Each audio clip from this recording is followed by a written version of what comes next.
It's very popular today, the discussion of this world potentially being just a digital simulation.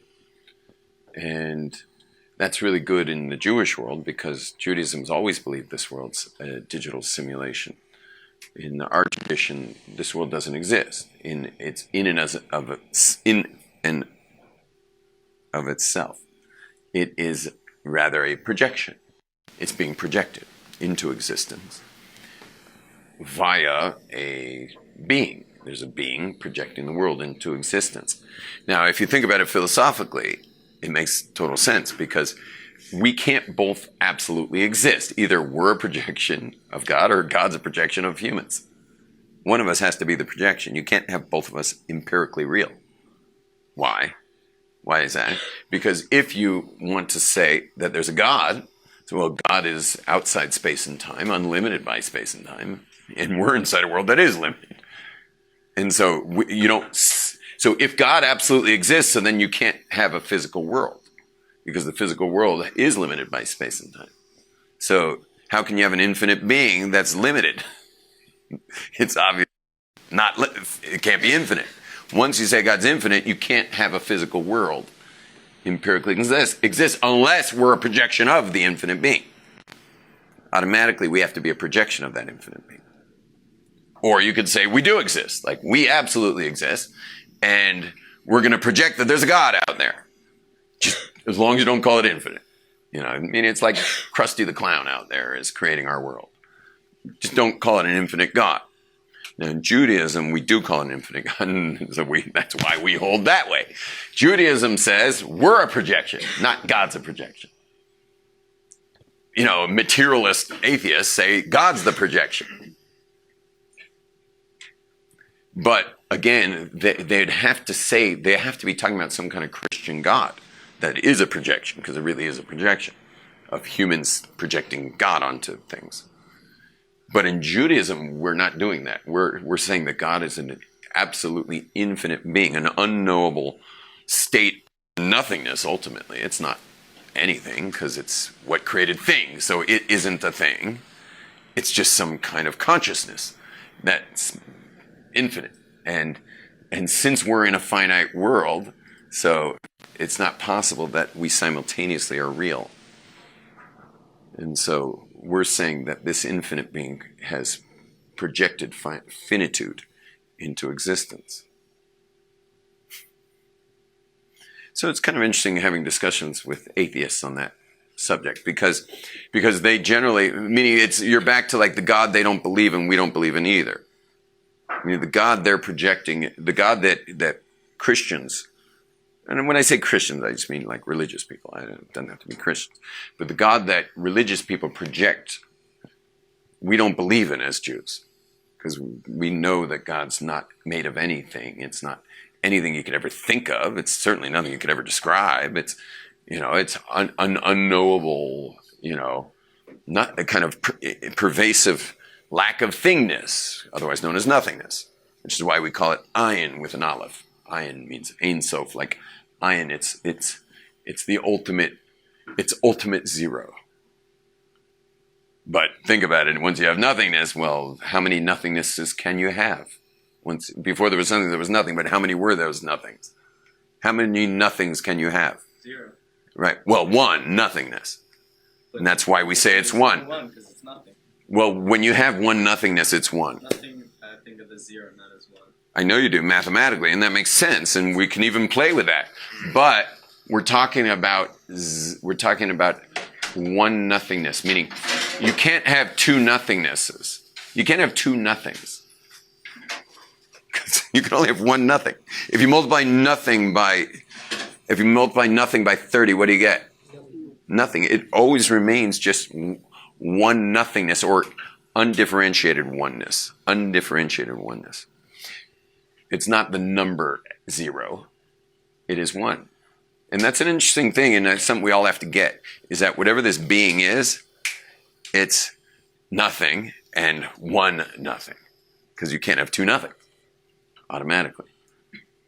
Now, nothing stays nothing, because if you have nothing, it stays nothing. If I took all the water out of this cup and sealed it forever, it would never get anything in it. So nothing remains nothing, but in this particular case, the nothing created something. And that's another reason we know it's God. Is because only God can create something from nothing. Because nothing creates nothing. And unless you believe the world made itself, you automatically know there's a God, since there's a world. And the world is a space-time continuum that expands and expands and expands. And so, which started originally with nothing. Which automatically means there's a God. And that's the classic, if you've listened to my class, you've heard me prove God's existence a million times in my 5-second proof, which is before there was something, there was nothing, and since nothing makes nothing, and now that there's something, it must be that nothing was God. Before there was something, there was nothing, and since nothing makes nothing, and now that there's something, it must be that nothing was God. Before there was something, there was nothing, and since nothing makes nothing, and now that there's something, it must be nothing was God. I'm trying to get it under 5 seconds. Now the... So someone's making something up. Either God's making us up or we're making God up. Okay? Again, the atheists believe we're making God up. But the version of God that the atheists have and the ones that the Jewish people have are the same God. Like we all believe in the same God. They also believe before there was something, there was nothing. We believe in the same God. What believers believe in, who knows? I mean... You should understand there's two things that we have a lot in common with the believers of the world. One is, a lifestyle system. Every narrative of every religion has a lifestyle system. And we also believe in lifestyle systems, so the atheists put us in the same cell, the same jail cell. Because they see we live a lifestyle that's depicted by this tradition. So, we're just like them. And the other thing they see in common with us is devotion. We're very devoted. And I don't care if someone's bowing to cows. Holy cow.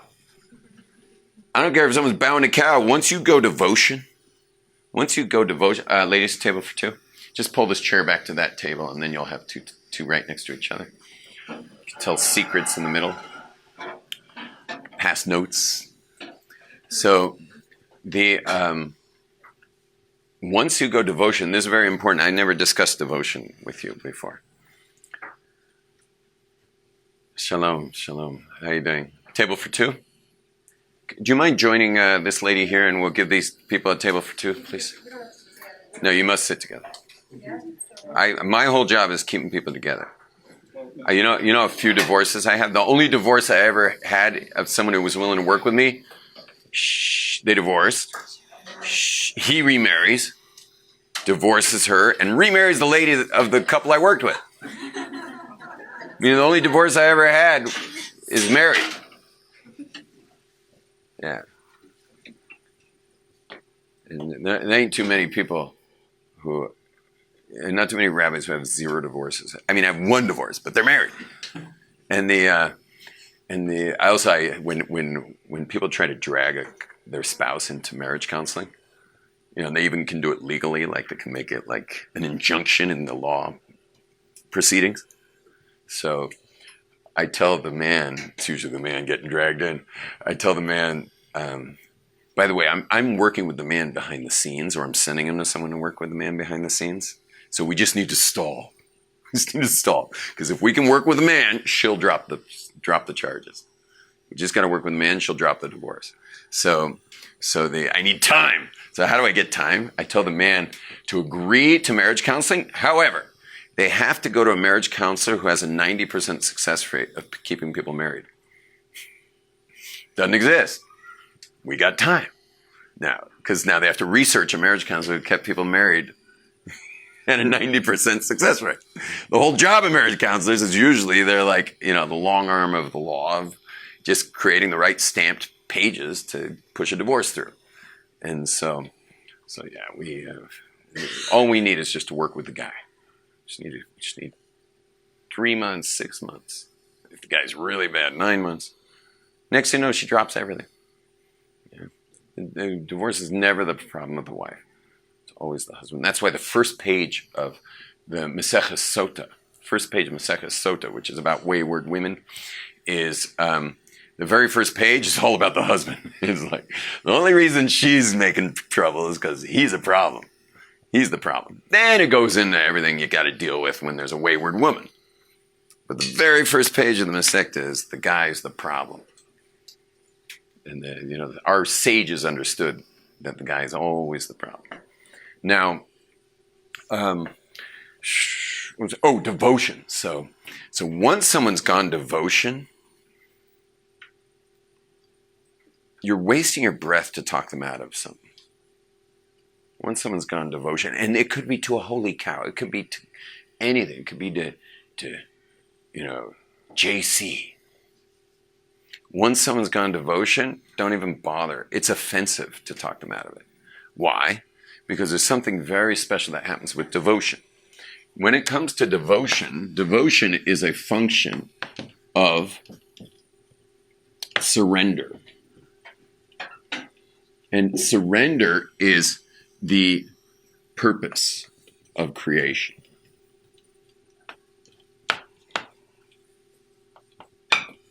Okay, the purpose of creation is that we all come to surrender. This is why God basically pulls the plug on all of us at the end of our lives. Because he's thinking like, okay, if everyone knows, you got a limitation on things. It's not like back in the Genesis where, you got people living to 900 years old. I mean, when would you get busy if you knew you had 900 years? Probably when you were like 890 or something. You'd be like, okay, 10 years left, better put on my running shoes, maybe do something. And by the way, don't think it was like people 700 years old just going like, you understand, like the time, it's not like turtles in the sea that live like 350 years are like floating around like this for 300 years, You got to use your brain, like based on the lifespan of a being, whether it's humans or turtles. You get full function of your life until the end, and then old age sets in. Like people shouldn't be thinking like, Methuselah, which is, I don't even know how Methuselah in the English, who lived, how long he lived? 969 years. So couldn't God like just get him to an even number? Anyway, 969 years. Everyone's like thinking the poor guy's like suffering for years and years and years of old age. No, not like that. It wasn't like that. But what happened was in the time of Noah, when God basically scraps the whole creation, when we get to Noah, God says, that's it, man. 120 is max. Like from now on, like the most anyone's going to live is around the 120 range. Why? So people put their running shoes on. So people get busy. And so death is really important. That's why you'll notice in the biographies of some of the greatest artists, writers, and movers and shakers of all of human history, you'll notice that they had a brush with death when they were children. Either they lost a mother, or they lost a father, or they lost both of them, or they lost a sibling, or they themselves were deathly ill, and everyone was saying goodbye, but somehow they got better. And then they wind up becoming these great people because they don't have this period of time where they do nothing. A society that has any section of time, and that includes even 18 to 22, which is the 13th, 14th, 15th, and 16th grades, otherwise known as university. Okay, even those times, that leeway we give those kids is a great way to cause cause real mediocrity and a lack of greatness. Don't have time off. Time off's not good for us. We need to understand death is real, and every day is an opportunity. And use it and squeeze it, and don't ever get used to not doing that. And because then you'll live a powerful life. So many of us, like I kept when building our sukkah and taking it down, people would be like, we had some people volunteering who just don't work very much. So after they would lift a couple things for a while, you'd find them sitting down. They'd just be like, and No, keep it going. Keep it going. Look how effective you are. Keep your body in it. Keep it going. Don't rest. You'll sleep tonight. You'll get in your bed. You're just going to sleep like a baby for like 10 hours. But stop trying to rest every second. The fact that you can move your bag of bones and make something of yourself and make a difference for others to the point where someone might even give you money for you moving your body around. Like, what a privilege. It's fun to move your body around anyway. I was having a blast with all this sukkah building and taking down the sukkah and stuff. No one's handing me no money for that. But the fact that people do hand me money for moving my lips around, people are like, the fact that I can move my jaw and get paid for that, which means like I have something to do with this body of mine. What a pleasure. What a pleasure. It's not work. There's no such thing as work, that you moved your body around and someone handed you money for that. That's not work. That's your pleasure. Now,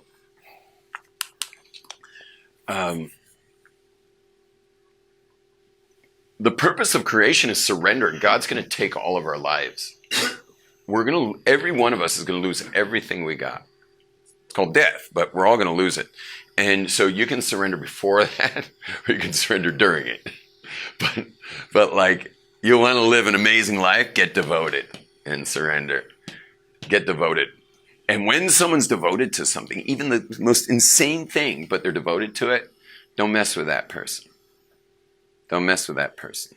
This is why you got to be careful debating people who are already surrendered to something.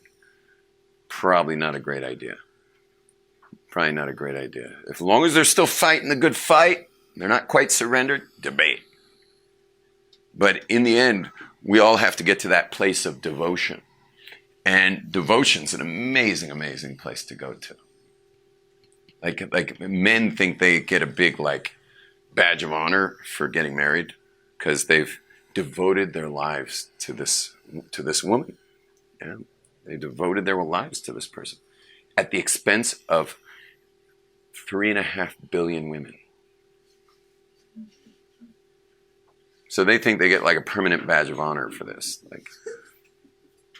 which is ridiculous, of course. And our wives will make us work for it, for even thinking of such a thing. But the truth is devotion's very powerful stuff. And when we're devoted to something, we're unmovable, we're unshakable. And it's an important thing to realize that when someone's got that level of devotion. Now, what's the big issue though? The purpose of creation is surrender. Is to finally surrender your ego and devote to something. The problem is there's a ton of things you can surrender to. And then you're a loser. No offense. But I don't mean loser like a loser socially. I meant you lose because in the end it's God's creation. And you weren't supposed to surrender to cows. And you're not supposed to surrender to JC, and you're not supposed to surrender to anything. You're only really supposed to surrender to the creator of heaven and earth. That's it. That's who's going to sweep us up anyway at the end of our lives. Why would you surrender to anything else? That's the ultimate. All of us know in the end you meet God, You're not going to meet a cow. You're not going to meet Jesus, You're going to meet God. And so why would you surrender to anything but God?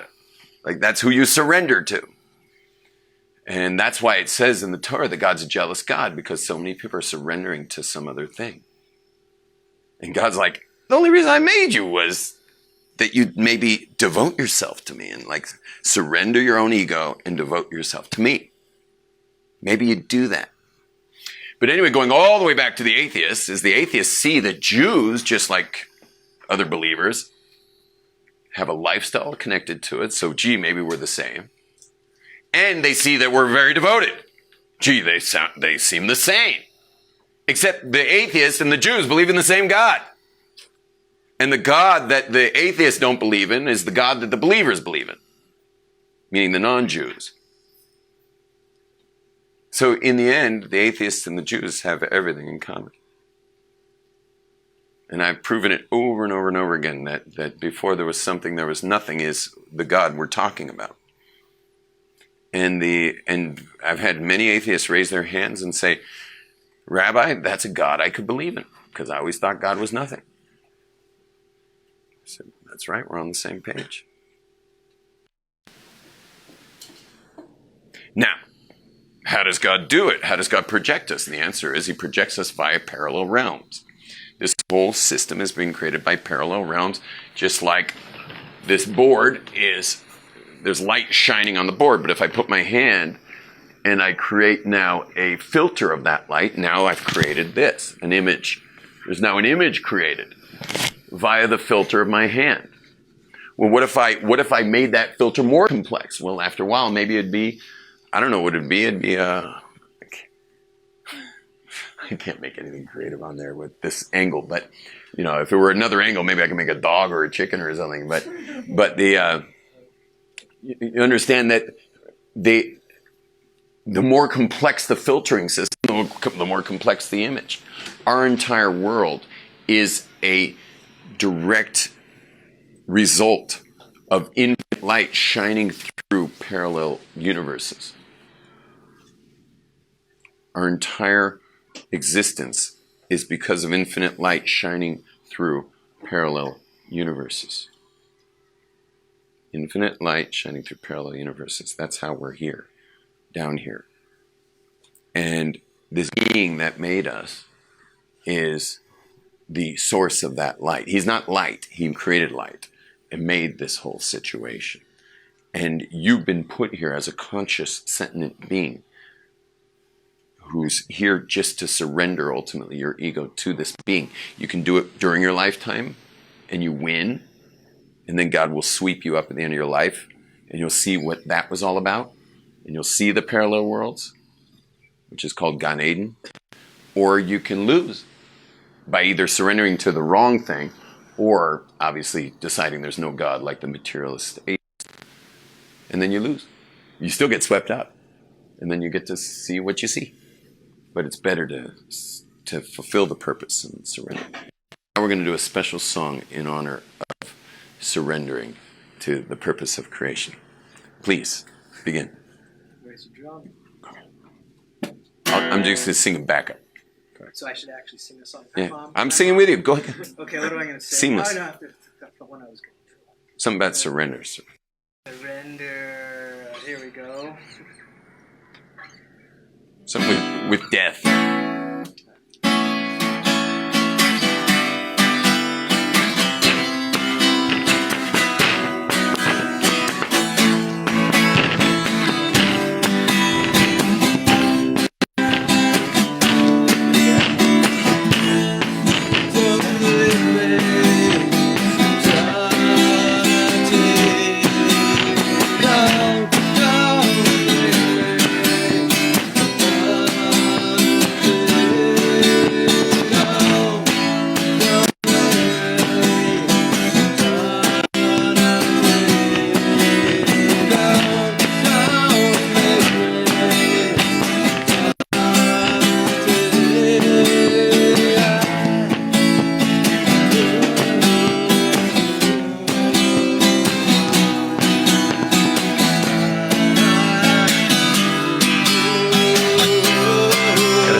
Don't leave me.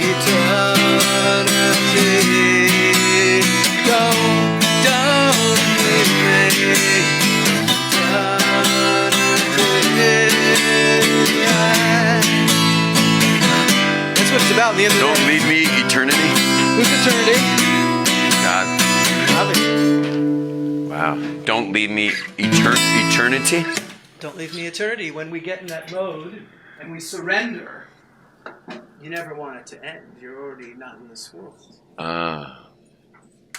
Okay, that's another subject. That is not our question. Anybody need a break? You need a break? We need a couple minute break. So I'm going to play my